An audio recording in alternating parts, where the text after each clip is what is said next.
Co to za kraj, w którym człowiek lęka się o własne życie, w którym nigdy się nie dowie, czy jego czek ma pokrycie. Jak mam ufać narodowi, co nie widząc zagrożenia ślepo wierzy Ozjaszowi, słucha jego pierdolenia. Książek wydał już 30, poparcie rośnie bez przerwy, to się w głowie już nie mieści, ile ten człowiek ma werwy. Chociaż stale mam marzenie, żeby w końcu złapał kiły, jego żydowskie korzenie dały mu nadludzką siłę. Jest odporny na wirusy, pneumokoki i roztocza. W tym człowieku nie ma duszy, zero ognia w jego oczach. Nie ma skóry ani kości. Ozjasz Goldberg jest robotem, który przybył tu z przyszłości, by śpiewać zniszczenia rotę. Nie poddaje się napięciu, nie kłania rakiet baterią, lecz resetuje w zetknięciu się z organiczną materią. Mam więc plan, by ginął w bólach. Jeszcze nie wszystko stracone, więc wysuwam dziś postulat. Janusz Korwin, zjedz mielone.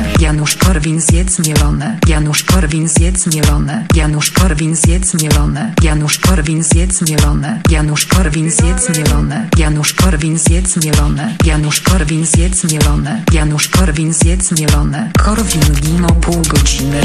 Z oczu się sypały, gdy w końcu puściły liny z czaszki, wystrzeliły gały. Toczyły się po podłodze, on już padał na kolana, olej cieknął mu po nodze, sam już blady był jak ściana. Taki koniec było Ozjasza, cyborga kapitalisty. Czas na nowego Mesjasza, aby objął tron świetlisty. Już zlatuje Ashtar-Sheran, by nam wskazać nową drogę. On ma przeszłość bohatera, ale teraz jest jak Bogę. Stworzył nas raj na ziemi, komunistyczny Babilon, w którym ślepi głuchoniemi widzą, słyszą, liczą bilon. Lecz to senne jest marzenie, z którego budzę się zaraz. Korwin plecie życia wieniec i nie ma jeszcze Ashtara. Patrzy więc na swój monitor, który chodził dnie i noce. Tam poparcia słupek git. O Janusz Korwin 1%. Janusz Korwin 1%. Janusz Korwin 1%. Janusz Korwin 1%. Janusz Korwin 1%. Janusz Korwin 1%. Janusz Korwin 1%.